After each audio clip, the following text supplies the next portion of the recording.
Gracias, bebé. Buenas tardes. Hoy tenemos una dinámica distinta de reunión. Hoy teníamos los anuncios, tenemos la prédica y vamos a terminar con algo que hacemos una vez al mes, que es un tiempito de oración. Entonces hoy vamos a orar unos por otros. Cuando termine el mensaje nos vamos a sentar en circulitos, ahí donde estamos, nos acomodamos y la idea es tener un tiempo para orar unos por otros, orar por las peticiones que tenemos, por las necesidades que cada uno de nosotros tiene y también algunas generales por las que queramos orar juntos como iglesia.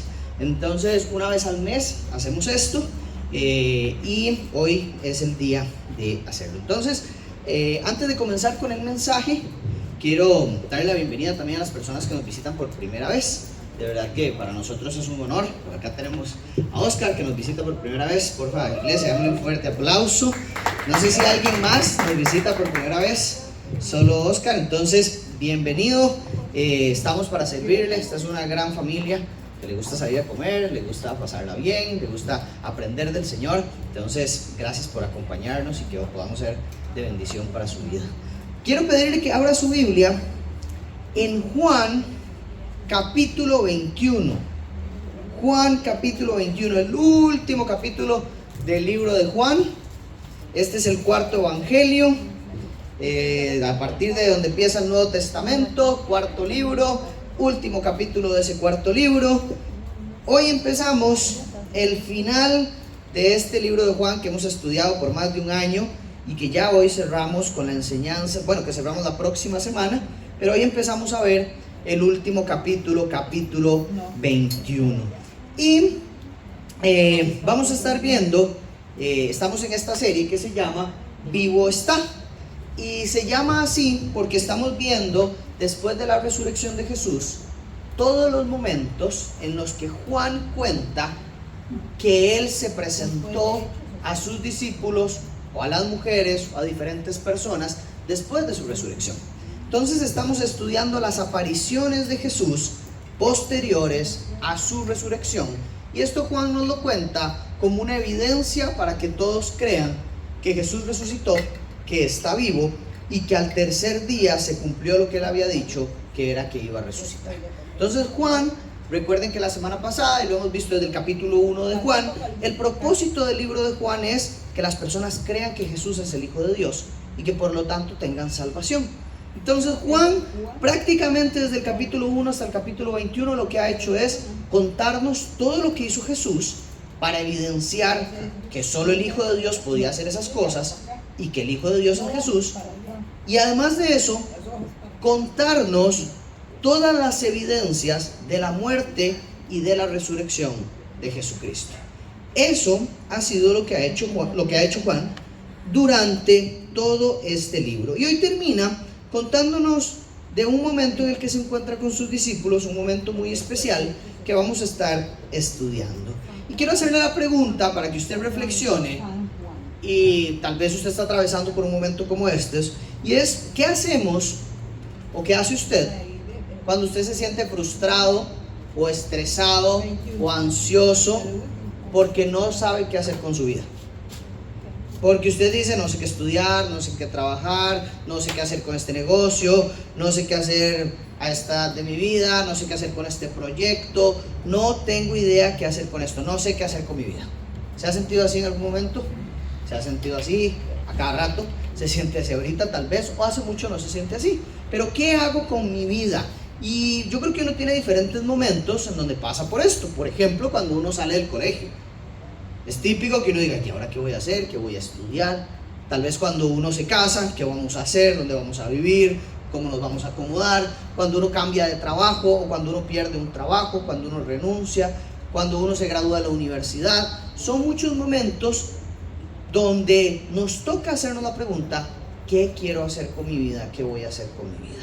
Y normalmente, cuando uno pasa por esos momentos, uno dice como: bueno, voy a hacer lo que siempre he hecho porque me ha dado resultado, o voy a hacer lo que yo sé hacer, voy a hacer lo que soy bueno haciendo, me voy a esforzar por hacer algo que ya sé cómo se hace, sé cómo se puede volver a hacer, soy bueno haciendo esto. Pero tal vez a veces nos preguntamos de igual forma: voy a hacer lo que Dios quiere que haga. Entonces Hoy la clave del mensaje está ahí. Cuando yo tengo que tomar decisiones en mi vida acerca de qué quiero hacer con ella, ¿será que yo tomo decisiones basado en voy a hacer lo que yo pienso que debo hacer o voy a hacer lo que Dios quiere que yo haga con mi vida? Entonces ahí está la clave del mensaje de hoy. Y Juan capítulo 21, del versículo 1 al versículo 14, nos relata un momento entre Jesús y los discípulos en donde a ellos les toca decidir qué van a hacer con su vida, si hacer lo que Dios quiere que hagan o hacer lo que ellos creen que deben hacer.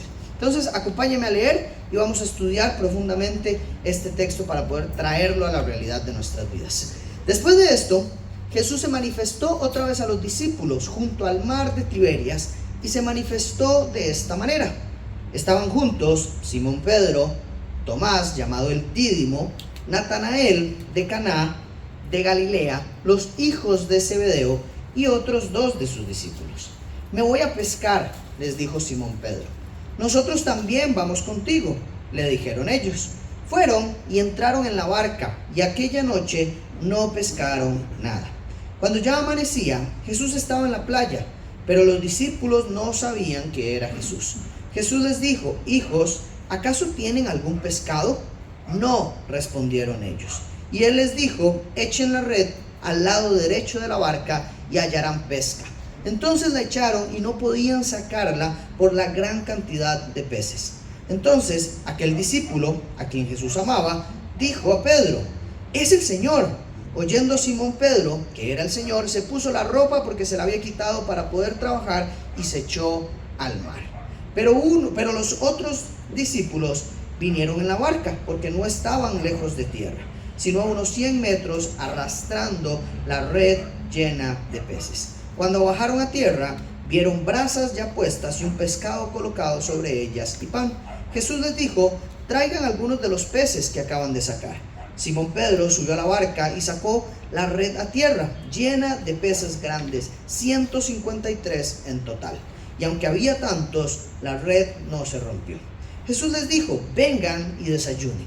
Ninguno de los discípulos se atrevió a preguntarle: ¿quién eres tú?, sabiendo que él era el Señor. Jesús vino, tomó el pan y se lo dio, y lo mismo hizo con el pescado. Esta fue la tercera vez que Jesús se manifestó a los discípulos después de haber resucitado de entre los muertos. Acompáñenme a orar. Señor, gracias por este texto, gracias por tu palabra, gracias porque la tenemos a disposición. Te pido, Señor Jesús, que nos guíes en esta enseñanza, que por favor seas vos el que hable, que sea tu sabiduría y tu Espíritu Santo guiando todo tiempo este mensaje, Señor. Por favor te pido, Jesús, que te glorifiques, que seas exaltado y que esta palabra llegue hasta lo profundo de nuestros corazones, para que seamos saciados por tu palabra, bendecidos por ella, fortificados por ella, Señor, y que podamos vivir de acuerdo a ella también, Señor. En el nombre de Jesús, amén. Dice Juan en el capítulo 21, en los versículos 1 al 3, que después de esto, después de que habíamos visto la semana anterior cómo Jesús se presentó en 2 ocasiones a los discípulos. En una ocasión se presentó sin que estuviera Tomás, y en otra ocasión se presentó estando Tomás.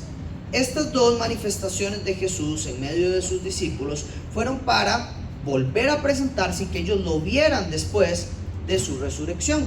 Incluso Tomás tocó las heridas, tocó las manos, tocó el costado y sintió las heridas de Jesucristo después de la crucifixión, y entonces creyó que Jesús era el Hijo de Dios y que ese Jesús con quien anduvo por más de 3 años estaba ahí delante de él una vez más, aunque lo había visto en esa cruz morir. Entonces, después de esto, dice Juan que Jesús se presentó otra vez a los discípulos, pero que en esta ocasión no se presentó en una casa a puertas cerradas como lo hizo en las 2 ocasiones anteriores, porque los discípulos estaban encerrados, sino que ahora se presentó en el mar, se presentó junto al mar de Tiberias, y Juan nos describe la manera en la que Jesús se presentó a ellos. Y esta parte hay dos cosas que me llaman mucho la atención de estos primeros 3 versículos, versículos 1 al 3, porque veo a los discípulos que dicen: me voy a pescar. Juan nos describe que hay 7 discípulos que volvieron a la pesca. Nos dice que está Pedro, que está Tomás, que está Natanael, que está Santiago, que está Juan, él, ¿verdad? Y que hay otros 2 discípulos a quienes él no menciona, que están ahí, pero hay otros 2 discípulos que también estaban presentes en el mar y que se fueron a pescar. Entonces, hay 7 discípulos que se fueron a pescar. Hay otros 4 que no sabemos dónde están. Hay otros 4 que podríamos intuir quiénes son, ¿verdad? Pero hay 2 que Juan nos dice que están ahí pescando, pero no sabemos quiénes son. Puede ser Andrés, que es el hermano de Pedro, uno de ellos, ¿verdad? Pero hay 7 discípulos que se fueron a pescar.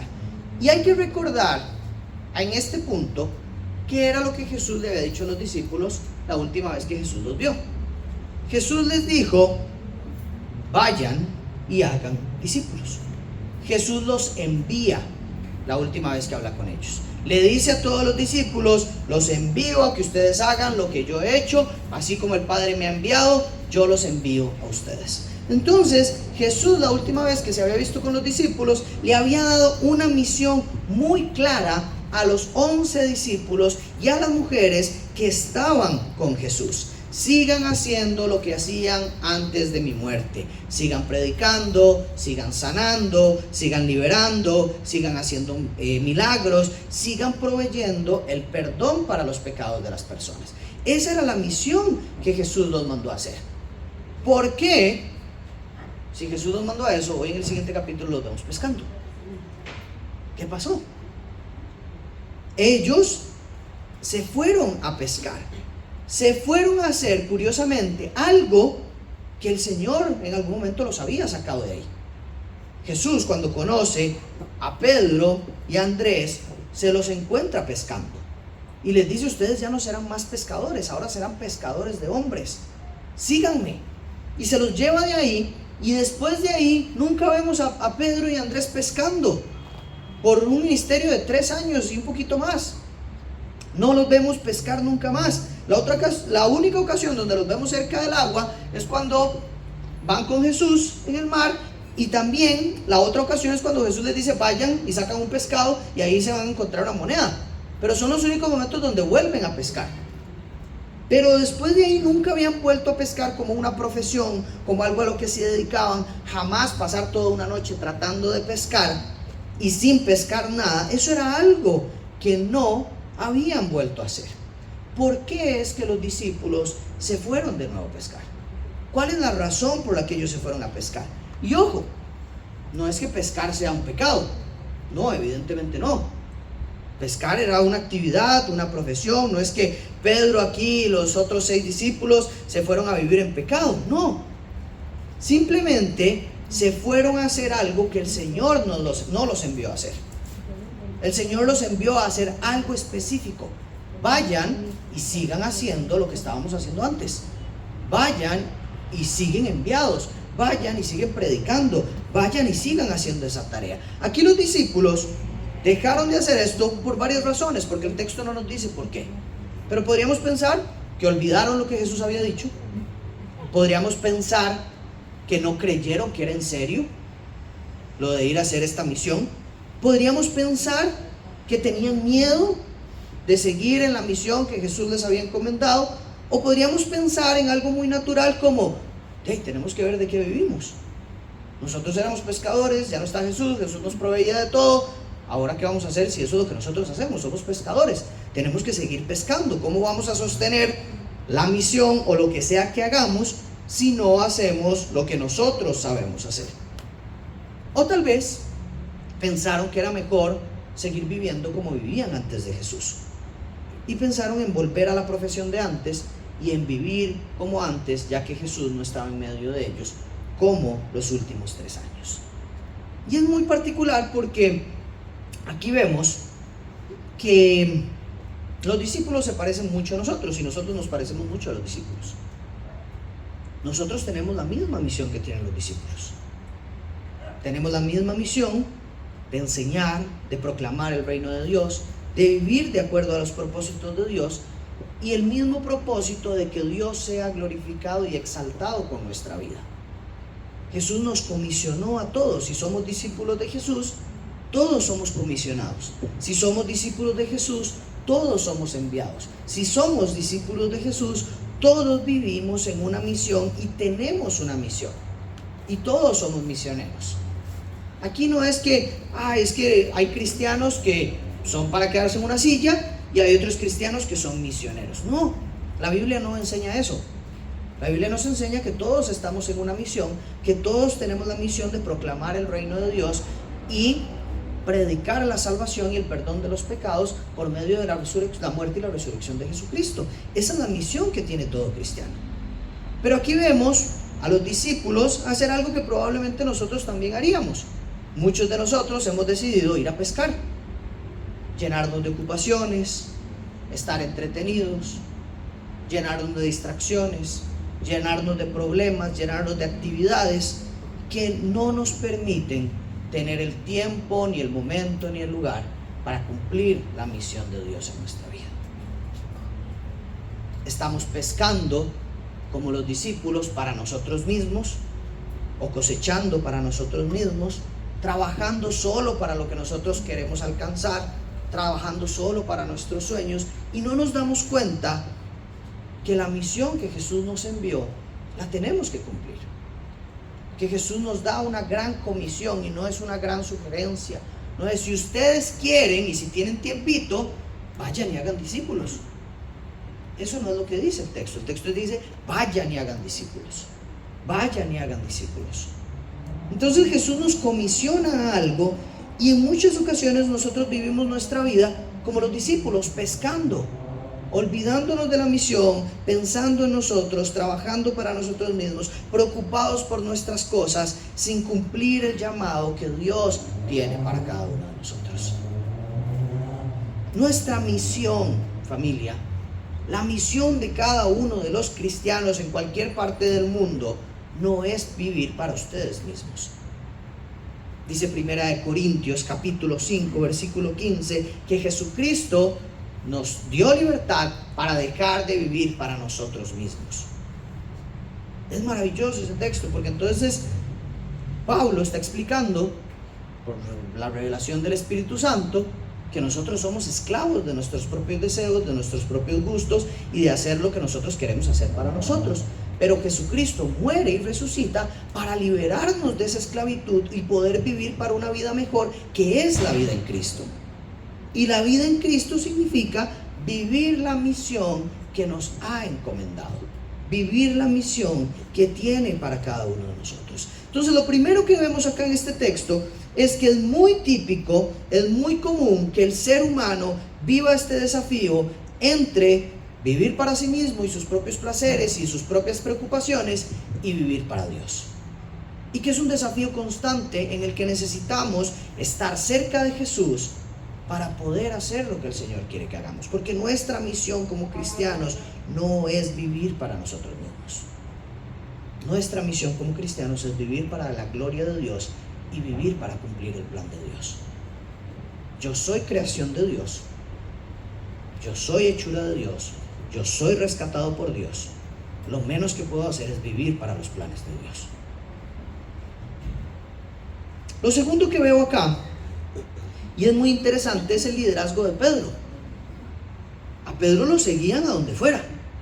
Donde Pedro dice que él va, todos iban detrás de Pedro. Vemos en el texto que no es que todos los discípulos dicen vámonos a pescar, sino que Pedro dice, versículo 3, me voy a pescar. Y todos los demás dicen, nosotros también vamos contigo. Vemos aquí el liderazgo de Pedro, de que si Pedro decía, como le decíamos la mamá, si tires un puente, usted también se va a tirar. Eso hay que decir a los demás discípulos. Si Pedro le dice que se tire un puente y se tire el cuarto piso, usted también se tira. Pedro asume toma una decisión, y los otros 6 discípulos siguen a Pedro sin pensar en lo que esto implica, sin pensar en lo que Jesús les ha dicho. Y me llama mucho la atención, porque claro, esto no es culpa de Pedro, cada quien es responsable de sus propias decisiones.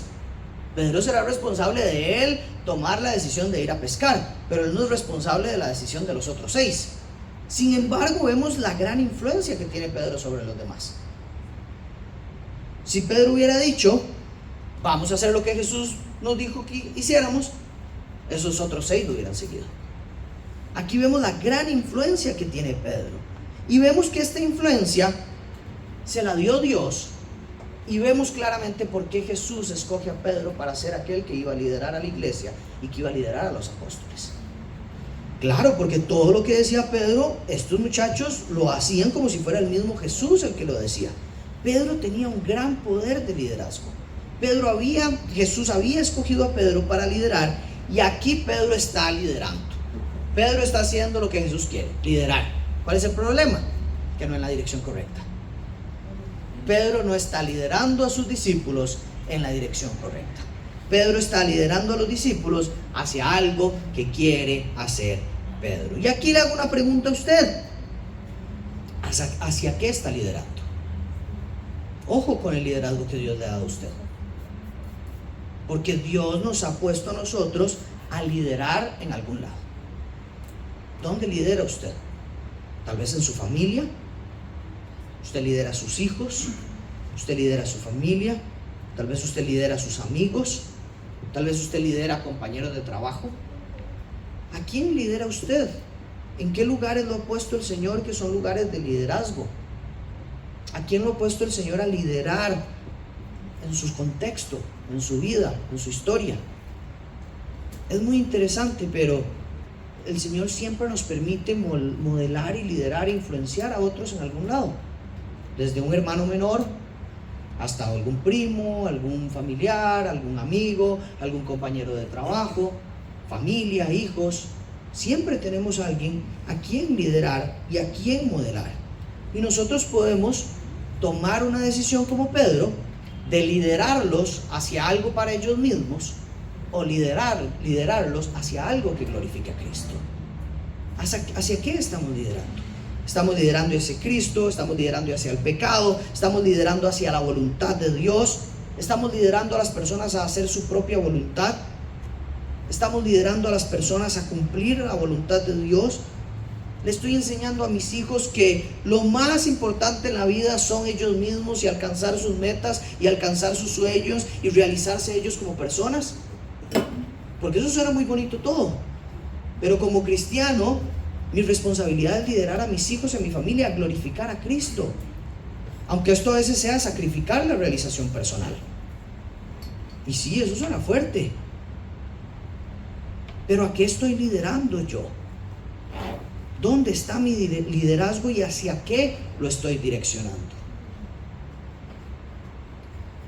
¿Estoy cumpliendo el propósito de Dios como líder de mi familia, como líder de mi hogar, como líder en mi trabajo, como líder en la universidad, como líder en el colegio que trabajo, como líder en la escuela, como líder en el equipo, como líder en las salidas de fin de semana? ¿A qué estoy liderando? Porque cada palabra que nosotros decimos, influencia, genera algo. Puede ser que para algunos genere repulsión y que no quieran escucharnos liderándolos hacia Cristo, pero ese no es problema nuestro. Entonces, ¿hacia qué estamos liderando? ¿Cómo estamos direccionando nuestro liderazgo? Porque Dios le dio el don a Pedro y la habilidad a Pedro y esta capacidad de liderazgo a Pedro para un propósito mucho más grande que llevarlos a pescar. Y aquí vemos a Pedro llevando a sus hermanos a pescar, que no es lo que el Señor quiere que hagan. El texto continúa y dice que cuando amanecía, después de que los discípulos pasaron toda la noche pescando y no pescaron absolutamente nada, cuando ya amanecía, Jesús estaba en la playa, pero los discípulos no sabían que era Jesús. Jesús les dijo: hijos, ¿acaso tienen algún pescado? No, respondieron ellos. Aquí vemos entonces que recién amanece, ellos no han pescado nada y Jesús interviene. Jesús vuelve a aparecer, Jesús se manifiesta y Jesús interviene en la historia. ¿Después de qué? Imagínense el momento. 7 discípulos montados en una barca, llegaron desde el día anterior a pescar, pasaron toda la noche fuera de sus casas, lejos de sus familias, sin nada que comer, con hambre, frustrados, enojados, pensando en: esto es lo que yo sé hacer y me está saliendo todo mal. Esto es lo que normalmente hago, haciendo un esfuerzo gigante y un esfuerzo que se queda en vano. Y Jesús les pregunta, ¿acaso tienen algún pescado? Ellos no ven que es Jesús, probablemente por la distancia, probablemente por la oscuridad, probablemente por muchas razones muy comunes y corrientes, no ven que es Jesús el que les está haciendo esta pregunta, pero me llama la atención la pregunta de Jesús. Jesús le pregunta a los discípulos algo que Jesús ya sabe. Jesús les dice, ¿tienen algún pescado? Jesús obviamente sabe que no tiene pescado. Jesús sabe, no está preguntando algo como queriendo saber. Y esa es de esas preguntas que no sé si a usted le ha pasado, que uno no quiere que le hagan, ¿verdad? Es de esas preguntas que tal vez usted va a una entrevista de trabajo y le va mal, y usted no quiere que en la casa le digan, ¿cómo le fue la entrevista? ¿Cómo le fue el partido? Y usted, no, por ahí no quiero hablar de ese tema. ¿Cómo le fue con su novio? ¿Cómo le fue en la conversación que tenía que hacer? A mí me pasa a veces en consejería que pongo tareas y la pregunta que menos quieren que haga es ¿cómo le fue con la tarea? Porque mucha gente no la hace. Entonces, eso pasa. Seguro a Rogelio le pasa todo el tiempo, ¿no? Entonces, ¿cómo le fue? ¿Cómo le fue pescando? ¿Cómo le fue pescando? Jesús sabe la respuesta. Esto es como poner el dedo en la llaga o echarle sal a la herida, ¿no? Pero ¿por qué hace Jesús esto? Jesús no lo hace con una mala intención. Jesús lo hace con un propósito, y es el de hacer reflexionar. Es hacer reflexionar a cada uno acerca de las cuestiones que han pasado. Es diferente saber que no he logrado algo y tenerlo ahí que verbalizarlo, que expresarlo, que decirlo. Es diferente cuando usted le dicen cómo se siente, que usted no le diga cómo se siente, pero todo el mundo que sabe que se siente mal, porque se le ve en la cara, que a uno le pregunten cómo te sentís. Y que uno pueda decir, explotar todo y vomitar todo aquello que uno siente. Es muy diferente. Es una pregunta que pasó y que Jesús hace, no porque no sabe, sino porque quiere escuchar qué es lo que está pasando, qué es lo que están experimentando, qué están viviendo aquellos que están en esa barca y que no han podido pescar nada durante toda la noche. Jesús les hace la pregunta para que todos tengan conciencia de que hay una necesidad. Todos al verbalizar esto y decir, ¿cómo le fue pescando? Y no hemos pescado nada. Sí, como que le caiga el 20 a uno y uno diga, ay sí, llevo toda la noche y no he pescado nada. ¿Qué quiere que le diga? ¿Quién es este señor que está molestando? ¿Qué quiere que le diga? Porque no saben que era Jesús. Y me llama mucho la atención aquí que una cosa es que yo, Andrés Vargas, me vaya a pescar. Ya nunca en mi vida he pescado. Y que me vaya mal, eso es una cosa. A otra cosa es que le vaya mal a quien es profesional pescando. Esto es su profesión. Esto es lo que hacen todo el tiempo. Esto es lo que mejor saben hacer estos hombres. Son buenísimos pescando. Se dice que algunos de los discípulos no tenían una barquita pequeña de pesca antes de que Jesús los reclutara. Tenían una flotilla de barcos para pescar porque era inmensa la cantidad de pescado que pescaban constantemente. Que era un negocio familiar, que eran negocios grandes. Ellos son muy buenos en esto que están haciendo. No es que están haciendo algo que han hecho por primera vez, no, son expertos en esto. Normalmente cuando uno asume una tarea en la que uno es experto, puede que algo le salga mal. Pero pasar 24 horas dándole, en algún momento usted la pega, porque usted sabe que usted es bueno en eso. Pero aquí vemos que no, les va malísimo. Le va muy mal en lo que es su profesión, les va muy mal en algo en lo que son muy buenos y no logran alcanzar los resultados que normalmente alcanzan. Si usted se siente identificado con esto, quiero decirle que hay muchas ocasiones en las que esta es la forma en la que Dios confirma un llamado. ¿Qué quiero decir con esto? Que Dios a veces nos cierra puertas en cosas que creemos que debemos hacer y que somos muy buenos haciendo para movernos a la dirección de lo que Él quiere que hagamos. Dios a veces, increíblemente, porque uno dice, no es posible, yo soy muy bueno en esto, ¿cómo alguien no me contrata? No es posible, yo soy muy bueno en esto, ¿cómo no consigo trabajo? No es posible, yo soy muy bueno en esto, ¿cómo mi negocio no levanta? No es posible, yo soy muy bueno en esto, ¿cómo me está yendo mal con mis hijos? No es posible, yo soy muy bueno en esto, en lo que he dedicado todo mi tiempo, toda mi fuerza, todos mis recursos. ¿Por qué me está yendo mal? Y en muchas ocasiones el Señor cierra puertas para direccionarnos en lo que Él quiere que hagamos. Quiero contarle un poquito dos historias personales, y una tiene que ver con la iglesia. Tal vez algunos ya la conocen, pero yo estoy pastoreando BCP desde el 2015 como copastor. Yo crecí en esta iglesia cuando era un grupo de jóvenes, éramos puros carajillos de colegio y universidad que nos reuníamos los lunes en la noche. Ahí conocí al Señor de una forma extraordinariamente distinta, donde dije, yo quiero ser discípulo del Señor, yo quiero vivir para el Señor. Y después, años después, empecé un discipulado. Bueno, tiempo después empecé un discipulado, me bauticé, empecé a vivir una vida distinta como cristiano. Y en 2015, a principios de 2015, el pastor de la iglesia, junto con el equipo que tenía en ese momento, dijo, vamos a hacer de este grupo de jóvenes una iglesia.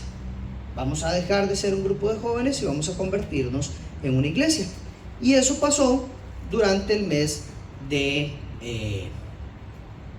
enero de 2015 aproximadamente. Paralelo a eso, yo asistía a este grupo de jóvenes, yo ayudaba en lo que se necesitara, yo estaba integrado, y un poquito antes de eso, en 2014, tal vez a principios, me empezó a ir muy mal en la vida. Muy mal en la vida. Yo jugaba fútbol, jugaba en un equipo de primera división y me empezó a ir muy mal. Estudiaba ingeniería industrial en la Universidad de Costa Rica y me empezó a ir muy mal. Y todo en mi vida se empezó a desacomodar muy feo. 2013, 2014 fueron años, 2013 y principios de 2014 fueron años bien difíciles para mí a nivel personal, porque todo lo que yo había construido desde chiquitito se estaba cayendo. Yo desde los 11 años dije, yo voy a ser futbolista profesional. Y curiosamente llegué a ese lugar de futbolista profesional y dije, no soporto esta vida. No la estoy pasando bien, me lesionaba cada rato, ya no quería entrenar, no quería jugar, no quería levantar en las mañanas para ir a entrenar, que era lo que más me había gustado desde chiquitito. Es algo rarísimo, usted dice, estoy toda la vida que soy futbolista y ahora, y lo odia. Y me estaba yendo malísimo. Jugaba un partido, me lesionaba 4 o 5, iba a estudiar y me iba mal, no me gustaba la carrera. Entonces, en muchas cosas de mi vida, las cosas se desordenaron. Y recuerdo estar un día en la playa con mi familia, ir caminando en la playa en la mañana orando, y haberme encontrado una iglesia que se llama Pura Vida Church, en Esterillos. Yo vi esta iglesia, pero lo único que vi fue el rótulo. Solo vi que decía Pura Vida Church. Y de pronto, esto es 2013, 2014, por ahí, yo solamente dije, yo quiero ser pastor de una iglesia como esa. Nunca había visto la iglesia, nunca había entrado a la iglesia, solamente yo sentí eso y dije, yo quiero ser pastor de una iglesia como esta. 2013, 2014. No estaba metido como ni liderando, ni sirviendo, ni pastoreando, ni predicando, no hacía nada relacionado a eso. Y de la nada yo dije, yo quiero pastorear una iglesia como esta. Al tiempo después, le conté esto a quien era el pastor de BCP, y él empezó a discipularme, entrenarme, liderarme, acompañarme en este proceso. Empezamos un grupo pequeño en la U, donde estudiábamos la Biblia todos los lunes en educación. Se llenó un montón de gente ahí en los pasillos de educación, 50 muchachos estudiando la palabra del Señor. Y en medio de todo eso, el Señor fue confirmando mi llamado. Y cuento esta historia, ¿por qué? Porque yo me di cuenta que el Señor no permitió que muchas cosas salieran bien dentro de lo que yo quería hacer como persona, porque Él tenía un mejor llamado para mí, porque Él tenía algo mejor para mí, porque hoy disfrutar como disfruto de pastorear jamás se compara con las sensaciones que tenía cuando yo jugaba fútbol. Es mucho más gratificante y es una gratificación y una satisfacción eterna que no se acaba cuando termina el partido. Entonces, les cuento esto porque Dios permite que las cosas pasen para direccionarnos en el camino correcto. Entonces, si hoy usted está en un tiempo en donde usted ve que las cosas a su alrededor se cierran, se dificultan, que usted no ve por dónde, que lo que usted dice, yo soy muy bueno, no le está yendo por bien, no le está yendo tan bien, pregúntele a Dios qué quiere hacer con su vida, porque no es normal. Pregúntele a Dios cuál es el llamado que tiene para usted. El Señor usa estas cosas para traernos de vuelta y para enviarnos a la misión que Él quiere que hagamos. Yo creo que todos tenemos un llamado y todos tenemos el mismo llamado. La diferencia para cada uno de nosotros es el cuándo y el dónde. ¿Dónde quiere el Señor que yo cumpla este llamado? ¿Y cuándo quiere el Señor que yo cumpla este llamado? Pero todos tenemos el mismo llamado de ir a ser discípulos de todas las naciones de la tierra. Jesús se aparece aquí en medio de un corazón desolado, de un momento desesperanzador, de un momento difícil, y se presenta, interviene no solamente para aparecer y ver el espectáculo negativo que estaba llevándose a cabo, sino también para decirles: echen la red al lado derecho de la barca y hallarán pesca. Entonces la echaron y no podían sacarla por la gran cantidad de peces. Entonces aquel discípulo a quien Jesús amaba dijo a Pedro: es el Señor. Oyendo Simón Pedro que era el Señor, se puso la ropa porque se la había quitado para poder trabajar y se echó al mar. Pero los otros discípulos vinieron a la barca porque no estaban lejos de tierra, sino unos 100 metros, arrastrando la red llena de peces.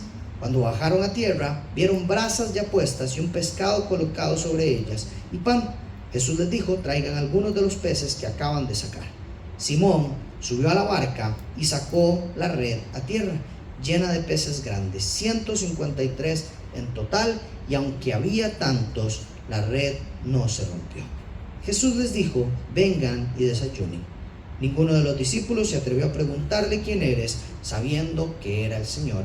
Jesús vino, tomó el pan y se lo dio, y lo mismo hizo con el pescado. Vemos aquí que a partir de la intervención de Jesús, Jesús no solamente ve lo que está pasando, sino que Jesús hace un milagro.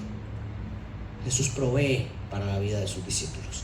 Jesús hace un milagro y provee 153 peces. No solamente la pesca para desayunar, sino la pesca para toda una semana de esas familias que estaban ahí.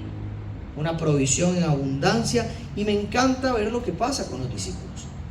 Juan reconoce inmediatamente que el que acaba de hacer eso es Jesús. ¿Por qué? Porque él ya conoce lo que Jesús puede hacer.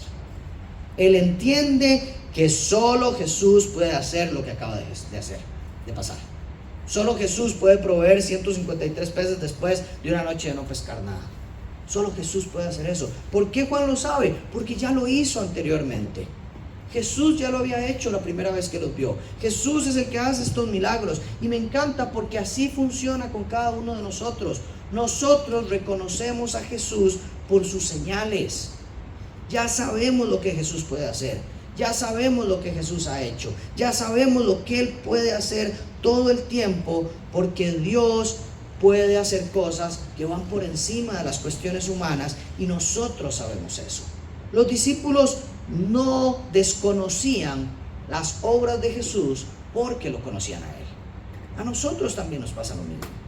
Este era un milagro, pero no era algo desconocido para sus discípulos, porque esto es como una marca registrada de Jesús. Ya, esto es Jesús haciendo las cosas de Jesús. No es extraño. Y ese es el Jesús en el que nosotros creemos.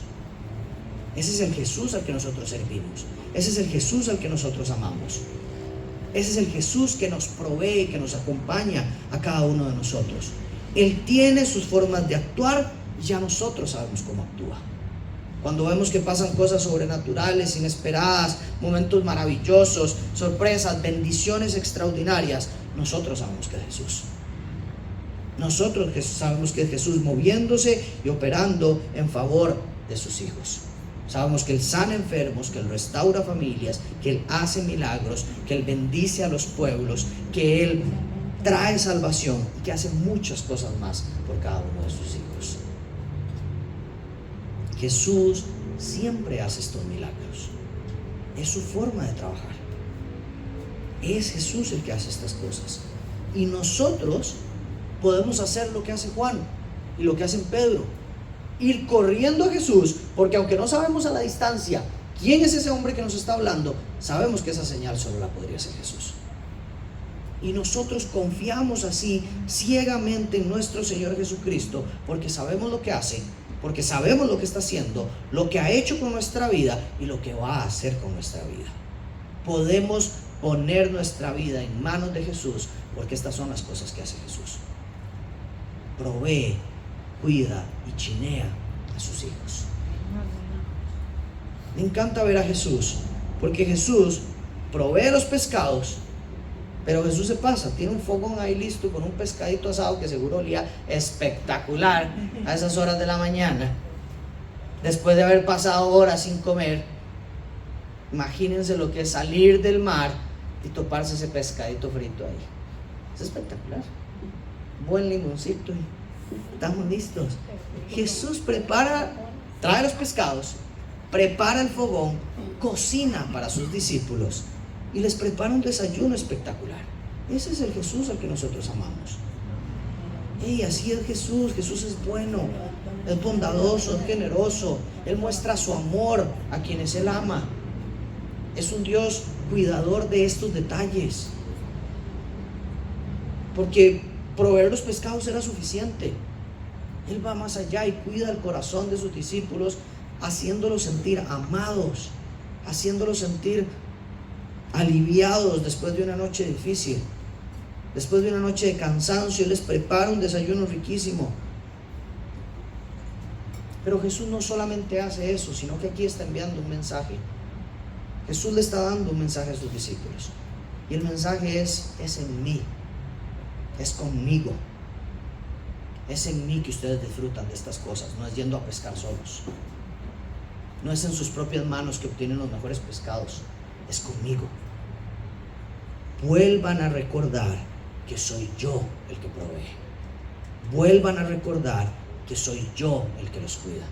Vuelvan a recordar que soy yo el que les da todo lo que necesitan y se los da en abundancia. Si a usted se le ha olvidado porque está demasiado entretenido pescando y frustrándose en su propia pesca, recuerde, los discípulos no proveyeron el desayuno, lo proveyó Jesús. Jesús provee a sus hijos todo lo que ellos necesitan. ¿Qué pusieron los discípulos? ¿Qué pusieron los discípulos en esto? Las redes. Es lo único que los discípulos proveyeron.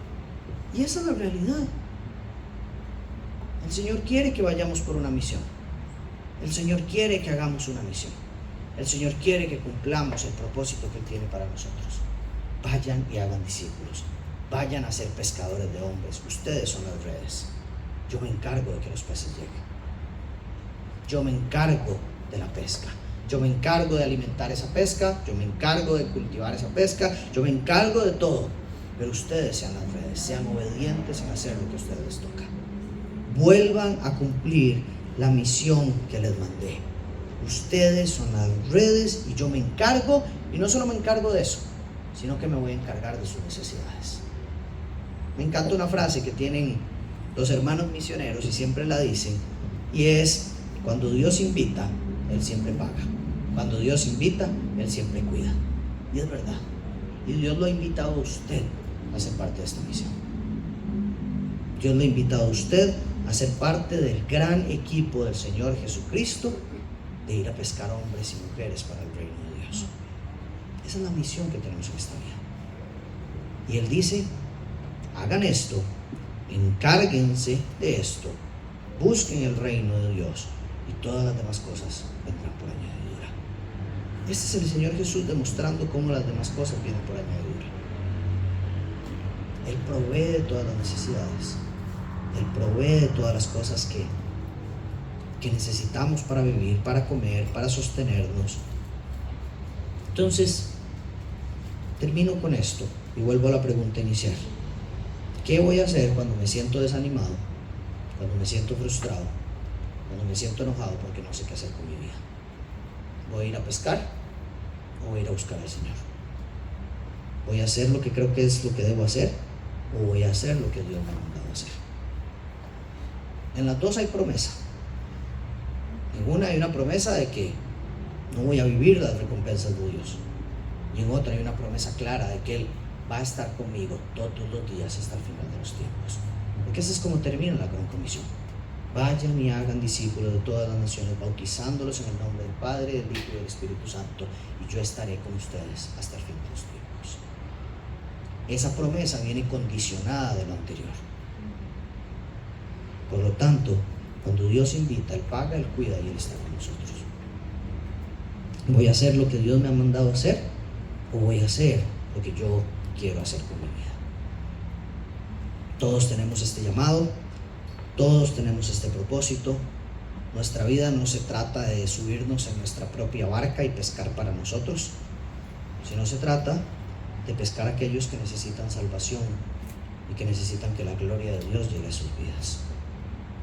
Hoy quiero que terminemos con un ratito de oración y quiero pedirles que ya ustedes conocen la dinámica. Para los que tal vez no la conocen, nos acomodamos en circulitos, damos vuelta a las sillas, desordenamos todo un poco, pueden ir a los sillones que allá también hay personas, y la idea es 20 minutitos de aquí a las 7 para orar unos por otros, en donde nos contamos las peticiones que hay, hablamos unos con otros de las peticiones que hay y oramos. Tal vez uno ora por todos, o oramos por el de la derecha, oramos por el de la izquierda. Ustedes se reparten la forma, pero acomódense ahí, que no dedique solito. Joelito y Mau pueden acomodarse por allá. Por aquí tal vez podemos hacer 2 grupos. Aquí tal vez estas 3 filas y el grupo de atrás. Por allá ya veo que se acomodaron. No sé, no me dejen ahí a Rogelio ni a Gloriana solitos. Vengan por acá o vamos para allá. Que nadie quede solo, porfa. Tengo 2 peticiones generales que si podemos estar orando. Una es por la salud de doña Shirley, la esposa de don José Luque. Ella ha estado muy enfermita. Creo que todavía está hospitalizada incluso. Entonces, si podemos orar por doña Shirley, la esposa de don José Luque, la mamá de Nati y Fran, y también orar por don Horacio. Don Horacio está muy enfermito también, está mal de salud, anda con un dolor de cuerpo, dice que enorme, y para que don Horacio no venga a la iglesia es cosa seria. Entonces, oremos por él también, y nada más. Después pueden orar por sus peticiones personales cada uno de ustedes. Voy a empezar a orar y los dejo ahí donde están, orando unos por otros. Señor, gracias por esta palabra, gracias por este mensaje, gracias por darme un llamado y permitirme participar en tus obras. Gracias por darme un propósito, gracias por darle sentido a mi vida, Señor, y demostrarme que hay más que solo ir a pescar para mí, que hay más que solo vivir para mí, que hay más que solo mi propia gloria, que hay más que solo mis propias experiencias y aventuras, que esta vida se trata de mucho más, y ese mucho más es vivir para tu gloria y para tu reino, Señor. Señor, hoy reconozco y creo que tengo un llamado de hacer discípulos, de ser de bendición, de proclamar tu reino, de mostrar tu gloria. Y Señor, confío en vos para cumplir mi llamado. Confío en que vas a proveer lo necesario. Confío en que tengo el Espíritu Santo que habla por mí. Confío en que puedo, de acuerdo a tus planes y a tus propósitos, vivir este plan, cumplir este plan y alcanzar a personas para tu gloria, Señor. Creo que provees para mis necesidades más profundas. Creo que provees en abundancia, Señor. Creo que eres bueno conmigo, que eres chineador conmigo, que eres bondadoso conmigo, y que me has traído hasta acá, me has llevado hasta donde estoy y me llevarás a mejores lugares, y que puedo confiar en que puedo vivir para vos, porque vos te encargas de todas mis cosas, Señor. En el nombre de Jesús. Amén.